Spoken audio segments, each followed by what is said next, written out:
When 17-year-old Ethan Wells opened his bedroom door that morning, he never expected to see someone floating cross-legged in the air, reading his comic book upside down. The visitor was not a prank. It was his new roommate, Erix, a teenage alien exchange student from the Galactic Alliance Academy. Ethan's parents had volunteered to host him for a whole year as part of Earth's new interspecies education program. At first, Ethan thought the whole thing was ridiculous. Aliens had visited Earth for almost 5 years now, but he'd never seen one this close. They were always on TV, giving political speeches or doing science stuff, not hanging posters in his room. Erix looked almost human, same height, same build, but his skin had a faint shimmer, like light trapped under glass. His eyes changed color depending on mood, and right now they glowed a calm blue. "Good morning, Ethan of House Wells," Erix said, speaking perfect English with a musical accent. "Your literature on Super Captain Thunder is fascinating. Does every human solve problems by punching them?" Ethan groaned. "Yeah, pretty much. Welcome to Earth." Erix blinked, trying to imitate a human smile. It came out awkward but sincere. By noon, Ethan realized how hard being human was for Erix. At breakfast, Erix tried to eat cereal with his fingers because he thought spoons were decorative. When Ethan showed him how to use one, Erix clapped in delight, and then tried to drink the milk straight from the bowl. At school, things got even weirder. The principal had introduced Erix during morning assembly as the symbol of galactic friendship. Everyone stared. Some whispered. A few took pictures. Ethan could tell Erix felt uncomfortable.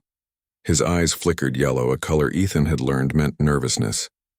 But Erix stood tall, trying his best to fit in. In math class, he solved a complex equation in 5 seconds by mentally visualizing numbers in 3D space. The teacher was stunned. The class applauded. For a moment, Erix's eyes turned green. Pride. But during lunch, someone asked if aliens even ate food. Erix answered honestly, "We usually absorb energy from light, but I wish to experience chewing." That made everyone laugh, not cruelly, but like it was the funniest thing they'd ever heard. Ethan saw Erix lower his head a little. That was when Ethan realized this was harder for Erix than anyone knew. After school, they walked home together. The sunset made the sky glow orange and red. Earth's kind of beautiful. Erix stared at it, completely silent. "Something wrong?" Ethan asked. "I'm trying to understand this feeling," Erix said slowly. "On my world, the sky is green. But this..." He looked up, eyes shimmering gold now, in wonder. "It feels alive. It feels like it wants to tell me something." Ethan grinned. "That's what we call beautiful. Humans get that feeling when something looks so good it makes your chest tight." Erix touched his chest curiously. Tightness detected. "Then I am being human?" Ethan laughed. "Yeah, dude. You're doing great." Over the next few weeks, Erix tried everything. He learned how to skateboard, badly. He joined the school's robotics club and redesigned their entire project overnight. He even watched old Earth movies, fascinated by how humans laughed, cried, and fought for their dreams. Ethan sometimes forgot he was talking to an alien, but one night, something strange happened. Ethan was scrolling through his social feed when he saw a video. Alien exchange student fails Earth food challenge. It showed Erix at lunch trying to eat pizza with a fork and knife, looking confused. The video had gone viral, millions of views already. The comments were cruel. "Is this what our taxes pay for? Creepy eyes, bet it spies for aliens. Go back to your planet, weirdo." Ethan's stomach twisted. He found Erix sitting by the window, staring at the stars. "I saw it," Erix said quietly. "Humans are cruel sometimes." Ethan sat beside him. "Yeah, we can be jerks, but we're also kind, funny, and stubborn. You'll see that too." Erix didn't respond. His eyes shifted to a dull gray. "Perhaps I am not meant to be human." Ethan shook his head. "Being human doesn't mean being perfect. It means trying again even when people laugh at you." That made Erix look up. "Trying again," he repeated softly as if testing the words. "That I can do." The next day, Erix surprised everyone. During the school's annual culture fair, each student was supposed to represent something from their background. While others wore traditional clothes or cooked food, Erix set up a glowing cube that projected holograms. When it activated, everyone gasped. The images showed stars, alien cities, and the inside of Erix's homeworld. Beautiful crystal forests that sang when wind touched them. But the last image was Earth, the blue planet floating among stars, surrounded by words written in glowing alien script. "What does that say?" Ethan asked. Eric smiled genuinely now. "It says I am learning to be human." The crowd went silent, then began clapping, loud, real applause this time. Even the teacher stood. Ethan saw Eric's eyes turn the brightest green he'd ever seen. Pride, joy, humanity. That night, the Galactic Academy sent a message to Eric's communicator. Observation, Earth-human emotional complexity, unprecedented. Continue immersion study. Eric's typed back his own message. Observation, humans are flawed, fragile, and fascinating. I wish to learn more. Ethan peeked over his shoulder. What are you writing? Homework, Eric said with a grin. Assignment, how to be human. They both laughed, and for the first time, Eric didn't feel like a visitor from another world. He felt like he belonged, here on this small blue planet in a messy human bedroom filled with comic books, snacks, and friendship. The next morning, the sun rose over Ethan Wells' quiet neighborhood, casting golden streaks across the rooftops. Inside Ethan's bedroom, Eric was already awake, sitting cross-legged on his bed, eyes glowing faintly blue as he studied a small device that looked like a tablet but hummed with alien energy. Ethan yawned and rubbed his eyes. You're up early again. What is that thing? Eric didn't look up. It is a communication link from the Galactic Alliance Academy. They are monitoring my adjustment to human life. They wish to evaluate the planet's readiness for interstellar exchange. Ethan's stomach sank. Evaluation? What kind of evaluation? Eric finally turned to him, a serious expression crossing his glowing features. They will test humans. They want to know if you are capable of empathy, creativity, and cooperation. If Earth fails, they may reduce or even end the exchange program. Ethan blinked. You mean all of us? Like your whole school? Not only school, Eric said solemnly. The evaluation is random and global. Your world is under observation. Ethan felt a cold knot in his stomach. So this is serious? Eric nodded. I fear so. Your species is unpredictable but promising. I must help you prove that promise. By lunch, the Galactic Academy had sent a direct challenge through Eric's communicator. It was simple but daunting. Humans must demonstrate problem-solving, cooperation, and emotional maturity in a simulated crisis. Failure will be noted. Ethan stared at the screen. Simulated crisis? Like a video game? Eric shook his head. No, they create realistic holographic simulations. You must act naturally and show humanity's potential. Ethan groaned. I barely passed algebra. How am I supposed to save the world in a simulation? Eric's eyes glimmered green. Do not underestimate yourselves, Ethan. Humanity has a unique strength. You are resourceful, adaptive, and capable of incredible empathy. That is what the Academy wants to see. Ethan laughed nervously. That's a lot of pressure, man. Eric tilted his head. Pressure is natural. It will help you discover your strengths. The simulation was scheduled for the next day after school. When Ethan and Eric arrived at the school's multipurpose hall, they were greeted by a large, shimmering holographic dome. Inside, the environment looked like a city in chaos. Buildings flickered as if crumbling, vehicles floated uncontrollably, and faint cries echoed through the streets. Eric whispered, The Academy wants to see how humans respond to danger and uncertainty. Observe carefully before acting. Ethan swallowed hard. Yeah, because watching is really helping. Suddenly, an alarm blared inside the simulation. A group of holographic citizens appeared, confused and panicked. They needed guidance. Ethan instinctively took a deep breath. All right, he muttered. First rule, help the people. Ethan and Eric split up, guiding holographic civilians to safety. Eric's floating ability allowed him to quickly lift fallen objects, while Ethan directed citizens to safe zones and comforted those who were frightened. For the first time, Ethan saw Eric actively learning human emotions, pausing to calm a holographic child, smiling as someone thanked him. After a few minutes, the simulation escalated. A massive holographic storm approached, threatening the city. Panic spread among the citizens. Ethan's heart raced. Okay, teamwork time. He and Eric coordinated with other students who had joined the simulation. At first, the humans argued and panicked, unsure of how to cooperate. But with Eric calmly suggesting solutions and Ethan encouraging them, everyone began to work together, moving holographic debris, guiding citizens and stabilizing buildings. Eric's watched closely, his eyes flickering yellow. Humans can be chaotic, yet they adapt. This is fascinating. Hours passed, though it felt like minutes inside the dome. The storm reached its peak, and for the first time, the simulation created a scenario where ethics conflicted with efficiency. A building was about to collapse, and the group had to choose whether to save a single citizen trapped inside or prioritize evacuating a large crowd. Ethan hesitated. He looked at the trapped citizen, a young holographic boy. I can't just leave him, he muttered. Eric's nodded subtly. You are correct. Emotional choices are as important as tactical ones. The Academy will record your decisions.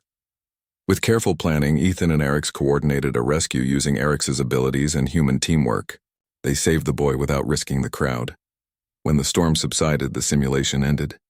The dome disappeared, leaving a quiet hall filled with exhausted but triumphant students. Ethan slumped against the wall. Did we pass? Eric smiled, his eyes glowing bright green. Observation complete. Humanity demonstrates courage, empathy, and adaptability. Your world has potential. Ethan exhaled, feeling a weight lift off his shoulders. Potential, huh? I guess that's better than failure. That evening, Ethan and Eric's returned home. The sun was setting, painting the sky in warm orange and purple hues. You did well today, Ethan said quietly. Not just you, all of us. I think the Academy saw something good in humans. Eric's nodded, his face glowing softly. Yes, but the exercise also showed weaknesses. Humans can panic. They can argue. They can doubt themselves. These traits are not fatal, but they are noteworthy. Ethan chuckled. Well, we're not perfect. We never claimed to be. Eric's eyes flickered blue. And yet, imperfections do not diminish value. Humans are fascinating. Ethan smiled. Thanks, man.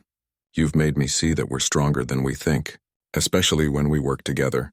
Eric's head tilted slightly. It is rewarding to witness growth. I am learning not only to be human, but to understand the beauty in humanity. A few days later, the Galactic Academy sent another message to Eric's. This one was longer and more serious. Observation. Earth humans show promise. Further immersion is recommended. Next phase. Cultural contribution and leadership demonstration. Eric's read the message carefully. They want more than cooperation now. They want humans to teach, lead, and inspire. Ethan groaned. So, more tests? Eric shook his head. Not tests, opportunities to show your strengths. Ethan smirked. Well, if we survive the city storm, maybe we can handle a little leadership assignment. Eric's laughed softly, a sound that blended perfectly with the quiet hum of the alien technology in his backpack. That night, Ethan sat on his bed looking at the stars through his window. Eric's joined him, floating nearby, silent but present. You know, Ethan said thoughtfully, I used to think aliens would see humans as weak. Now, I hope they see that we're more than that we care, that we can rise to challenges. Eric's eyes glimmered gold, the color of wonder. You have expressed hope, courage, and determination. These are qualities highly valued by the Galactic Alliance. I am proud to call you friend.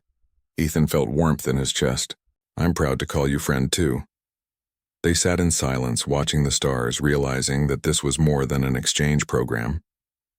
It was the beginning of something bigger, a bridge between worlds, and the proof that humans, despite their flaws, could inspire wonder even across galaxies. And for Eric's, that meant learning not just to be human, but to understand why humans were worth learning from. The week after the simulated crisis, Ethan Wells felt a strange mix of excitement and nervousness. Word had spread through the school that Eric's was part of an official Galactic Academy evaluation, and now everyone was curious. Some students whispered, some laughed, but many were inspired, especially by the idea that humans might prove their worth to an interstellar council. Eric's, however, seemed calm. His eyes glowed soft blue as he floated across the bedroom. The final phase begins today. Humans will demonstrate leadership, creativity, and moral strength in a real-time collaborative project with the Academy observers. Ethan scratched his head. Real-time. Like we're gonna save the galaxy again? Eric's chuckled. Not literally. But the project is global. Humans must solve a problem that affects their own planet and present their solution convincingly. Ethan's stomach tightened. Okay, what's the problem? Eric's expression grew serious. You will design a solution for sustainable energy in a large human city, while considering social, environmental, and economic factors. The Academy wants to see human ingenuity under pressure. Ethan whistled. Big assignment. No pressure, huh? Eric's eyes flickered gold. Pressure is necessary to reveal character. By mid-morning, the school's computer lab had been transformed into a command center. Students worked in teams, each monitored by Eric's and Academy observers via holographic displays. Ethan's team was assigned Skyline City, a densely populated metropolis struggling with energy shortages and pollution. Ethan looked around. All right. Step 1. Let's understand the problem. They studied maps, data charts, and energy reports projected from alien technology. Ethan noticed Eric's quietly observing their discussions, occasionally offering insights. Sometimes he used alien knowledge of energy systems unfamiliar to humans, but he always framed it as a suggestion, letting the students lead. Humans have a unique approach, Eric's remarked softly to Ethan. You combine creativity with empathy. You consider not only the solution but its effect on people. Ethan nodded. Yeah, we try not to leave anyone behind. Hours passed. Arguments flared, ideas collided, and mistakes happened, but the students didn't give up. With Ethan encouraging compromise and Eric's providing guidance, they began to shape a plan, their solution, a network of solar towers combined with kinetic energy grids on city streets. Designed to be low-cost and environmentally friendly, the energy would be distributed fairly, giving neighborhoods in need the same access as wealthier districts. Ethan stood back and admired the plan. We actually did it. Together. Eric's eyes glowed bright green. Indeed. Humans excel in teamwork when guided with patience. This is impressive. The final step was the presentation. Students stood on a stage inside the school auditorium. Holograms of Skyline City appeared above them, showing projected outcomes of their energy plan. Ethan felt nervous, but when he saw Eric's floating quietly at the side of the stage, he gained confidence. We've got this, he whispered. One by one, students explained their ideas. Ethan spoke last. He described not only the technology but also the human values behind it: fairness, empathy, and cooperation. He talked about the importance of caring for others while solving complex problems. Eric's watched closely, his eyes shimmering gold and green, wonder and pride. After the presentations, the Academy observers, tall, elegant aliens with translucent skin and gentle, glowing eyes, approached the students. They spoke in unison, their voices melodic. Observation complete. Humans have demonstrated creativity, empathy, and resilience. They are capable of moral reasoning, cooperation, and innovation under pressure. Conclusion. Earth shows promise as a responsible participant in interstellar exchange. The room erupted with applause. Ethan and his friends cheered, hugging each other. Eric's hovered above, smiling. His eyes were bright green now, the color of absolute pride. Congratulations, Ethan of House Wells, Eric said softly. You have shown me and the Academy the potential of your species. You are remarkable. Ethan laughed, a mix of relief and joy. Thanks, Eric's. Couldn't have done it without you. Eric's tilted his head, eyes golden. And I have learned from you as well. Your humanity, your courage. It is inspiring. You have shown that even in chaos, humans can rise and shine. That evening, Ethan and Eric's returned home. The stars shone above in quiet brilliance. You know, Ethan said, I think the Academy will remember this. And maybe they'll see Earth differently now. They will, Eric's replied. But there is another decision I must make. Ethan frowned. Decision? What kind? Eric's floated closer, eyes glowing a soft, contemplative blue. My time on Earth is temporary. My duty is to return to the Galactic Alliance Academy, but I have grown fond of this planet, of its people, and of you, Ethan. Ethan's chest tightened. You're saying you might not go back? Eric shook his head slowly. I am saying I must choose between duty and discovery. I can stay to continue learning and sharing, or I can return to complete my obligations. Ethan felt conflicted. Whatever you choose. I'll support it. Eric's eyes flickered gold. Humans, you value freedom, choice, and friendship. That is why I wish to stay a while longer. The next morning, the news went viral. Schools, cities, and even world governments broadcasted the story. Teen alien roommate proves humanity's worth to Galactic Academy. People everywhere were fascinated by Eric's experiences and humanity's achievements. Scientists, students, and leaders praised the teamwork, creativity, and empathy displayed. Ethan couldn't help but smile as he watched the news. Eric's hovered beside him. Humanity is remarkable. You have not only survived my test, but thrived. I am honored to witness your potential firsthand. Ethan grinned. We've got a lot to teach each other, and a lot to learn. Weeks passed. Eric's continued to explore Earth with Ethan, learning everything from human art to music, sports, and social customs. He learned humor, embarrassment, and pride. He attended school dances, joined debate clubs, and even tried baking with mixed results. For Ethan, it was amazing to see an alien not only trying to be human, but also understanding what makes humans special: their perseverance, creativity, and heart. One evening, they sat on the rooftop of Ethan's house, gazing at the stars. You know, Ethan said quietly, I used to think humans were just small, fragile, and unpredictable, but seeing you learn from us, it makes me proud. Arix nodded, eyes shimmering gold, and I am proud to call you my friend. Earth, this world, it is worth believing in. Humanity is worth learning from. Ethan smiled. Then let's keep learning together, you, me, maybe even the whole planet. Eric's eyes glowed bright green. Agreed. Together we will explore, understand, and grow. Humanity has much to offer, and I am fortunate to witness it. As the stars twinkled above, Ethan realized something profound. Humans weren't perfect. They could be chaotic, emotional, and flawed, but they had heart, courage, and the ability to rise above challenges, qualities that inspired even an alien from across the galaxy. And Eric's, his alien roommate, was living proof that Earth's greatest strength was not technology or power, it was humanity itself. Together they laughed, planned, and dreamed. Together they showed that Earth could stand among the stars, not as a weak planet, but as a beacon of creativity, courage, and hope.